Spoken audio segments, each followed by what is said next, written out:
King of good old video gaming!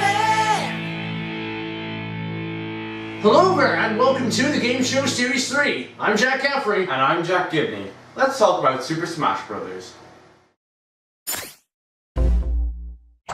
Super Smash Bros. One of our favorite video game series of all time. And to celebrate its 20th anniversary, we are going to review every Smash Bros. Game, from the original to the latest, newest, ultimate one. We will be focusing on the casual pros and cons, the competitive pros and cons, items, stages, characters, and our personal opinions about each game. The first one we are doing is Super Smash Bros. 64. So what we see is a hand picking up two lifeless plushies, only to set up a battlefield and make the toys come to life. This scene is really hype as it continues to show off numerous characters from every possible Nintendo franchise you could think of, and they're all fighting for victory. And to top it all off, the narrator shouts,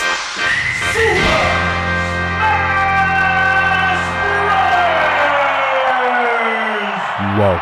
Then we go to the main...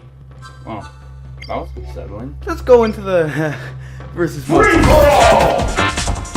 So there's 12 characters, 4 you can unlock. You can choose whatever character that's available and 4 alternative colors for your character. Then there are 8 stages, and 1 unlockable that come up on your screen. Unfortunately, there's only 1 legal stage for the competitive scene, but that doesn't matter, let's choose one. A, B, C, D, E, F, G. Alright, so how do you play Smash Bros? You got 2 buttons, a control stick, left and right shoulder buttons, and a Z button. Using these gives your characters different moves to pull off. You've got A for normal attacks, B for special attacks, the C buttons for jumping, the shoulder buttons for shielding, and the Z button for grabbing. You can vary some of the attacks with the control stick. You can also dash by pushing the control stick slightly harder. Sometimes items will appear to help you. You've got numerous like the Pokeball, Maxim Tomato, Ray Gun, copyright goes here, and of course, the hammer. Now how do you kill your opponents? All you need to do is knock them off the stage. It's fun. There are 8 characters when you start the game. There is Mario, which is basically your beginner character and is probably the character that you just start off with if you're new. Donkey Kong! He's a pretty strong character, but his recovery kind of sucks though. Link! Who has kind of the same description as Donkey Kong, but not as strong. Samus! It's pretty good, very easy to use, but her recovery is only good on the ground. He Yoshi! doesn't really have a recovery, but he's an okay character. Kirby! He's broken. Fox!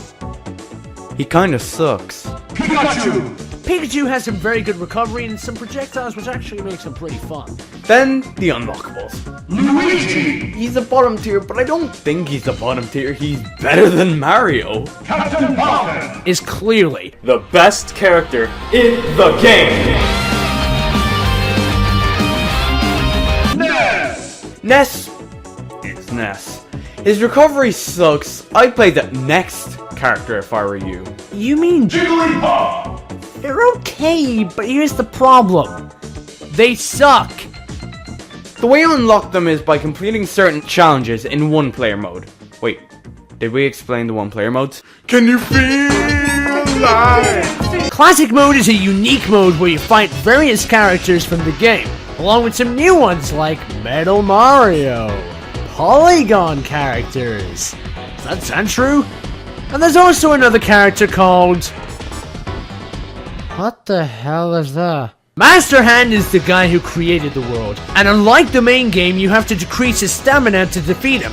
In my opinion, classic mode is pretty fun. The only problem is that the characters don't randomize, but I suppose it's okay for the first Smash Bros. Game. Then, there's the other ones.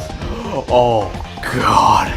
There's Break the Targets and Board the Platforms. They are highly tedious and super annoying. In my opinion, they are the embodiment of hell. I rage quit. And that's the one player mode. But now that we've been mostly positive with the game, is there any problems with the game?